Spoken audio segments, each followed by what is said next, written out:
Olá, nesse momento eu vou trazer um ensinamento para vocês falando sobre o sermão profético que está escrito em Mateus no capítulo 24, a partir do verso 1, que diz assim: Tendo Jesus saído do templo, ia se retirando, quando se aproximara dele os seus discípulos, para lhe mostrar as construções do templo. Ele, porém, lhe disse: Não vede tudo isto? Em verdade vos digo que não ficará aqui pedra sobre pedra que não seja derribada. Então, essa profecia já aconteceu no ano 70, quando o imperador Tito destruiu Jerusalém, o templo. Então isso aí já aconteceu, se cumpriu no ano 70. Verso 3 de Mateus 24. No Monte das Oliveiras, achava-se assentado, quando se aproximara deles os seus discípulos e em particular lhe pedira: Diz-nos quando sucederá estas coisas, e que sinal haverá da tua vinda e da consumação dos séculos. Então, os discípulos pediram 3 respostas a Jesus Cristo. Uma delas foi a destruição do templo, já aconteceu. O sinal da vinda de Jesus Cristo, Jesus vai falar aqui no sermão profético, e também o sinal do fim dos tempos. Louvado seja Deus. Eu quero falar para vocês sobre os sinais da vinda de Jesus Cristo e do fim dos tempos, assim como Jesus respondeu aqui no sermão profético. No verso 4 de Mateus 24. E ele respondeu: Vede que ninguém vos engane, porque virão muitos em meu nome, dizendo eu sou o Cristo, enganarão a muitos. Certamente ouvireis falar de guerra e rumores de guerra.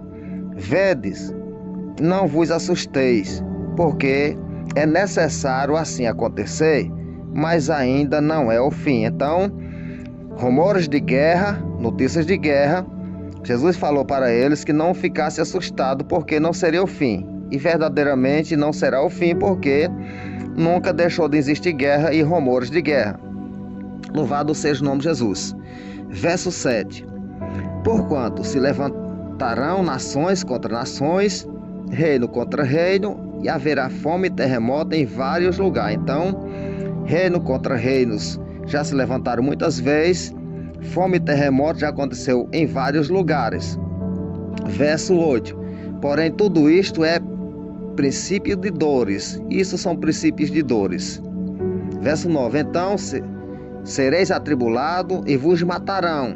Sereis odiados de todas as nações por causa do meu nome. Então isso aqui já se cumpriu. Jesus falou para eles que eles seriam odiados e seriam mortos. Então eles já foram mortos. Uns decapitados, Pedro crucificado de cabeça para baixo, Tiago foi decapitado. Infelizmente todos os apóstolos tiveram as suas mortes. Louvado seja Deus. Então eles já foram perseguidos e mortos. Verso 10. Nesse tempo muitos hão de se escandalizar, trair e odiar uns aos outros. Isso, escândalo, traição e ódio nunca deixou de acontecer. Verso 11. Levantar-se-ão muitos falsos profetas e enganarão a muitos. Verso 12. E por se multiplicar a iniquidade, o amor se esfriará de quase todos. Aquele, porém, que perseverar até o fim, esse será salvo. Então, aquele que perseverar até o fim, esse será salvo. Quando se fala de fim, não se fala do sinal da sua vinda. Eles perguntaram: que sinal haverá da tua vinda e do final dos séculos? Então, quando fala de fim, já não é sinal mais da sua vinda. Aquele que perseverar até o fim será salvo. Louvado seja Deus. Então tem que haver uma perseverança até ao fim para poder ser salvo. Daí vai alcançar o final da grande tribulação. Quem perseverar até o fim, ou seja, o final dos tempos ou o fim da sua vida, esse será salvo. essa perseverança nós podemos fazer uma aplicação para nós no tempo de hoje, para aqueles que já foram no passado, que perseveraram até o fim, e aqueles que vão perseverar na grande tribulação até o fim. Então, quem perseverar até o fim, esse será salvo. Ele não dá um tempo individual. Daí vem para todo mundo que perseverar até o fim. Quem perseverou até o fim da sua vida no tempo de Jesus foi salvo. Quem perseverar até o fim no nosso tempo, nos nossos dias, será salvo. E quem perseverar até o fim na grande tribulação também será salvo.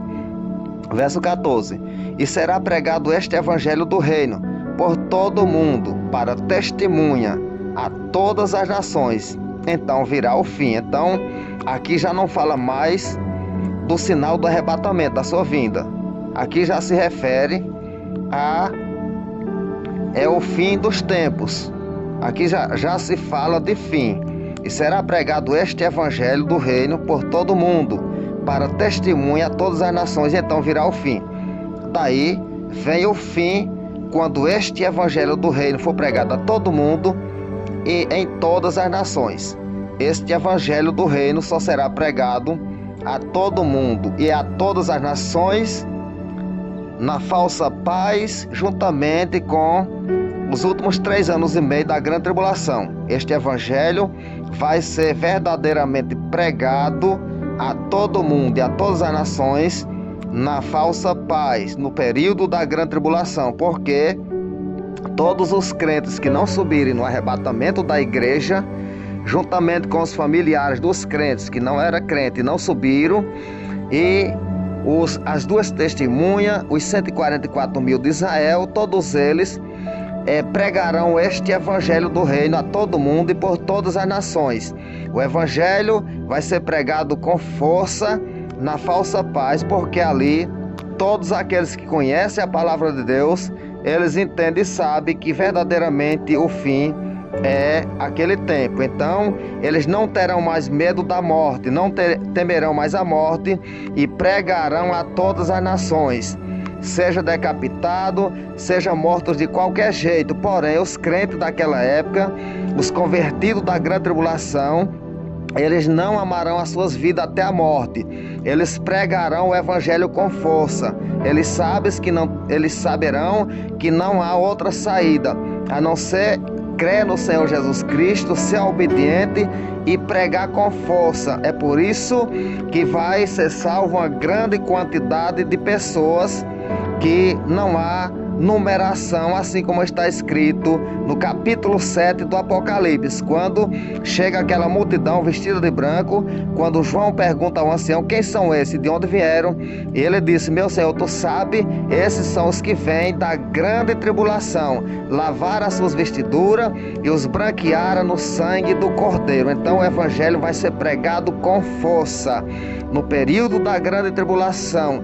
Todos aqueles que conhecem a verdade, eles não temerão a morte, eles pregarão enfrentando a morte, não fugirão da parada, mesmo em face de morte.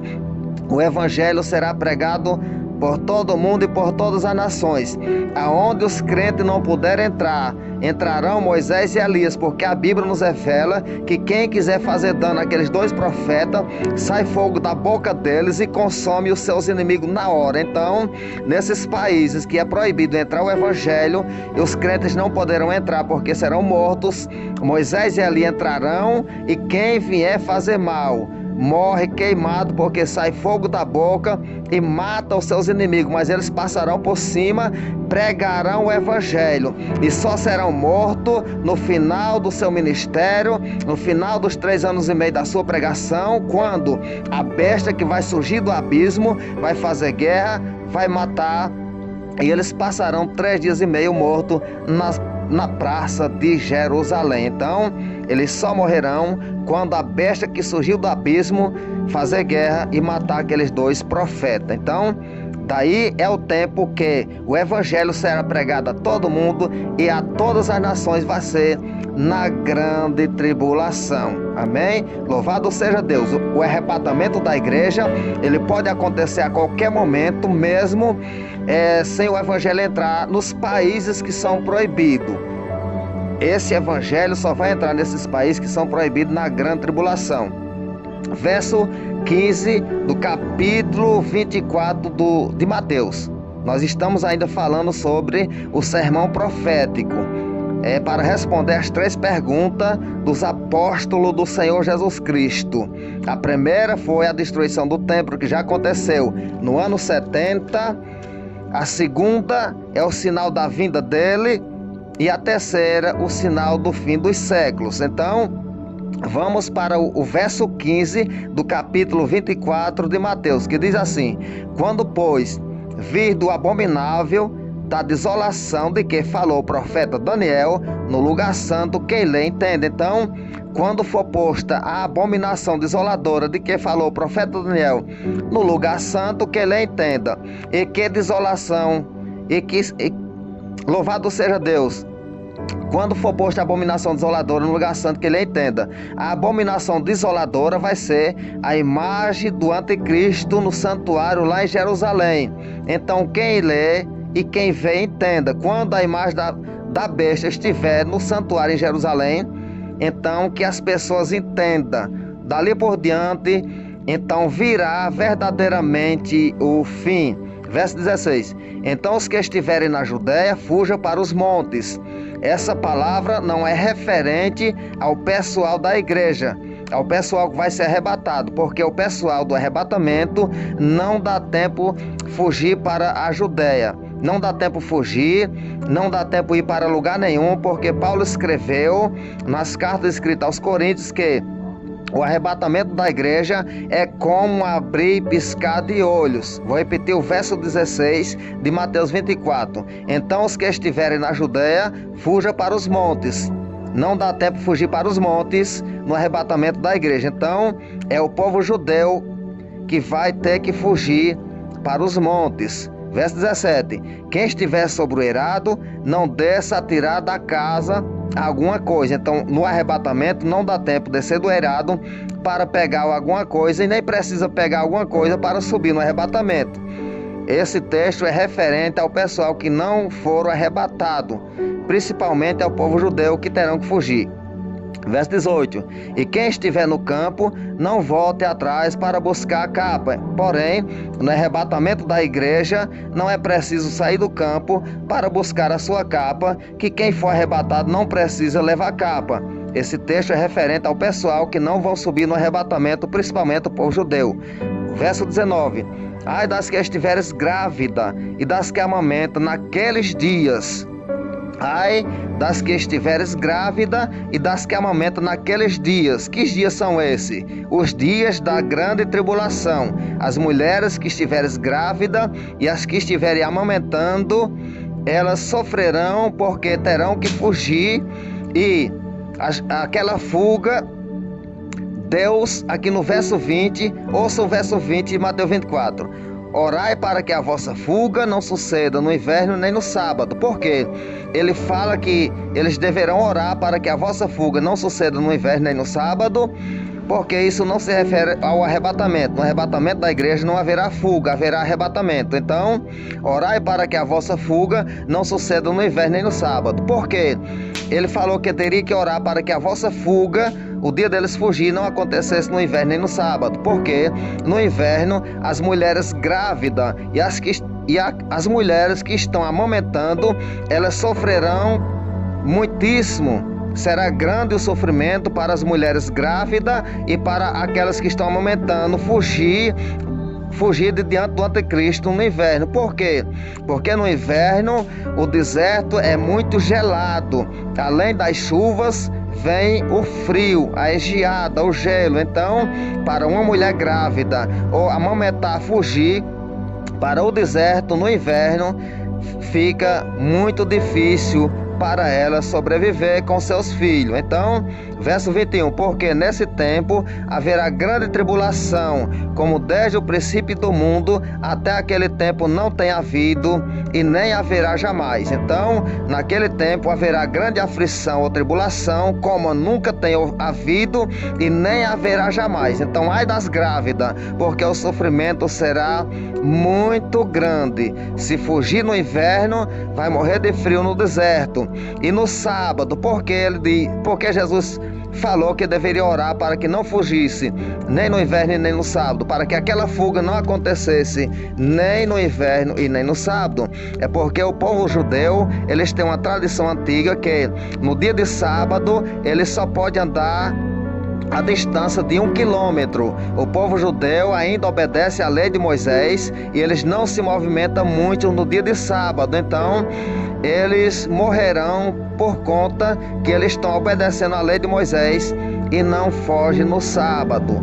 A jornada de um sábado é apenas 1 quilômetro. Louvado seja Deus. Verso 21. Porque nesse tempo haverá grande tribulação, como desde o princípio do mundo até aquele tempo não tem havido e nem haverá jamais. Verso 22. Não tivesse aqueles dias sido abreviado, ninguém seria salvo. Louvado seja Deus. Mas por causa dos escolhidos, tais dias serão abreviados. Então, quando o texto fala que se aqueles dias não tivessem sido abreviados, ninguém seria salvo, não é referente à igreja, porque a igreja já foi salva na cruz do Calvário, louvado seja Deus, e não tinha como anular o sacrifício de Cristo. Quando a palavra diz que ninguém seria salvo, então, se ninguém fosse salvo, teria que anular o sacrifício da cruz do Calvário. Porém, não é referente à igreja. Louvado seja Deus. Vou repetir o verso 22 do capítulo 24 de Mateus, que diz: não tivesse aqueles dias sido abreviado, ninguém seria salvo. Ou seja, se Deus não abreviar aqueles dias, ninguém seria salvo. Isso está se referindo àqueles que não subiram no arrebatamento. Se aqueles dias não fosse abreviado, ninguém seria salvo. É referente a quem não subiu no arrebatamento. Todos eles morreriam. Então, os dias foram abreviados por conta dos escolhidos. E que dias são esses, os dias abreviados? É os 3 anos e meio da falsa paz. Deus abreviou os dias por conta dos seus escolhidos. Porém, 3 anos e meio é falsa paz, não haverá grande perseguição, não haverá grande tribulação nos 3 anos e meio, que é falsa paz. E quando chegar o tempo da grande tribulação, que é os últimos 3 anos e meio, o povo judeu serão guardado em um lugar secreto por 1260 dias, que são 3 anos e meio, fora da vista da serpente, e eles sobreviverão e entrarão no milênio para reinar com Cristo. Verso 23. Então, se alguém vos disser, ei aqui o Cristo, ou ei-lo ali, não acrediteis. Não acrediteis. Se alguém disser que o Cristo está aqui ou ali, não acrediteis, porque verdadeiramente é um falso Cristo, não é o verdadeiro Cristo, porque o verdadeiro Cristo não vai aparecer no deserto, nem na cidade ou em qualquer outro lugar. O verdadeiro Cristo vai aparecer nos ares com toda a sua glória. Todo olho verá ele descendo sobre as nuvens do céu. Eu vou ler para vocês, onde o próprio Jesus vai falar referente a esse assunto. Capítulo 24 de Mateus e o verso 24. Porque surgirão falsos cristos e falsos profetas, operando grandes sinais e prodígios para enganar, se possível, os próprios eleitos. Quem são esses próprios eleitos? São o remanescente de Israel, que não subirão no arrebatamento. Então, a besta da terra fará grandes sinais, que é o falso profeta, se possível for, enganaria até os eleitos, mas não vai ser possível, porque os eleitos já ouviram Moisés e Elias pregando, os 144 mil também pregando a palavra, todo mundo convertido pregando a palavra. Então não vai ser possível eles enganar os eleitos, porque os eleitos vão fugir para o deserto, para um lugar preparado por Deus, e serão guardados por 3 anos e meio fora da vista da serpente. Verso 25. Vede que vos tenho predito, porquanto se vos disserem, eis que ele está no deserto, não saiais. Se disser que o Cristo está no deserto, não saiam ao encontro dele. Ou ele no interior da casa, não acreditei. Porque assim como o relâmpago sai do oriente e se mostra até o ocidente, assim há de ser a vinda do Filho do Homem. Quando Jesus se refere que a sua vinda será como o relâmpago que sai do oriente e resplandece até o ocidente, assim será a vinda do Filho do Homem. Ele não está falando na velocidade do relâmpago. Ele está falando no resplendor do relâmpago. A vinda do Filho do Homem é como um relâmpago que ele dá sua claridade no oriente e brilha no ocidente. Então assim será a vinda do Filho do Homem. Ele vai resplandecer lá nos ares, no oriente, e a sua glória vai resplandecer até o ocidente, ou seja, o reflexo da glória de Deus, quando ele aparecer com toda a sua glória nos ares, vai resplandecer no ocidente. Então Jesus vem do lado oriental de Jerusalém, aonde fica o Monte das Oliveiras e a Porta Dourada. Por isso que Jesus falou que a vinda dele é como um relâmpago que sai do oriente e resplandece até o ocidente. Ele aparece no oriente e vem descendo até o ocidente. Louvado seja Deus. Verso 28: onde estiver o cadáver, aí se ajuntarão os abutres. O que é esse cadáver? Quem são os abutres? Esse cadáver que Jesus fala no verso 28 de Mateus 24 é o anticristo. E os abutres são os adoradores da besta e da sua imagem, porque todos eles vão se reunir no vale do Amagedon para atacar Jerusalém. Então Jesus fala: onde estiver o cadáver, aí se encontrarão seus abutres. Vai ser tanto soldado que parece urubus em uma carniça. Cadáver é carniça, abutre é urubus. Então, onde estiver o anticristo, está ali os seus abutres. Aleluia! Ele vai se reunir no vale do Amagedon com a grande quantidade de soldados, milhões e milhões, para atacar Jerusalém. Ali é o cadáver com seus urubus que estão reunidos para destruir Jerusalém no final da grande tribulação. Porém, eles serão destruídos porque Jesus vai descer no Monte das Oliveiras. Assim escreveu o profeta Zacarias no capítulo 14, no verso 4 do seu livro. Louvado seja Deus, que Jesus desceria no Monte das Oliveiras, e o Monte das Oliveiras será fendido pelo meio, e ali criar-se-á um grande vale, e o seu povo foge pelos vales dos seus montes. Louvado seja o nome de Jesus. E Jesus destrói todo o exército dos seus inimigos. Louvado seja o nome de Jesus. Verso 29 do capítulo 24 de Mateus: logo em seguida, a tribulação daqueles dias, o sol escurecerá, a lua não dará sua claridade, as estrelas cairão do firmamento e os poderes do céu serão abalados. Então, louvado seja Deus, logo em seguida, a tribulação daqueles dias, o sol vai escurecer. Louvado seja Deus. O sol escurecerá, a lua não dará sua claridade, as estrelas cairão do firmamento e os poderes do céu serão abalados. Então, os poderes do céu vão ser abalados quando Deus Pai, Deus Filho, todos os seus anjos aparecerem nos ares e com toda a sua glória e sua majestade. Então, os poderes da terra serão abalados. Louvado seja Deus. Então, no verso 30: então aparecerá no céu o sinal do Filho do Homem. Todos os povos da terra se lamentarão e verão o Filho do Homem vindo sobre as nuvens do céu com poder e muita glória. Louvado seja Deus. Então, louvado seja o nome de Jesus Cristo. Está aqui a revelação do sermão profético, a resposta de Jesus Cristo para com o seu povo, o sinal da destruição. O acontecimento da destruição do templo já aconteceu no ano 70 através do povo romano, do imperador Tito. Então, os sinais da sua vinda vai acontecendo sucessivamente. Louvado seja Deus. Mas o sinal do fim dos tempos também vai acontecer. Então, quando Jesus fala em um texto aqui no evangelho que escreveu Mateus, que não passaria aquela geração sem que tudo isso acontecesse, ele não está se referindo à geração de Israel quando retornou para a sua terra em 1948, como alguns estudiosos já têm pregado.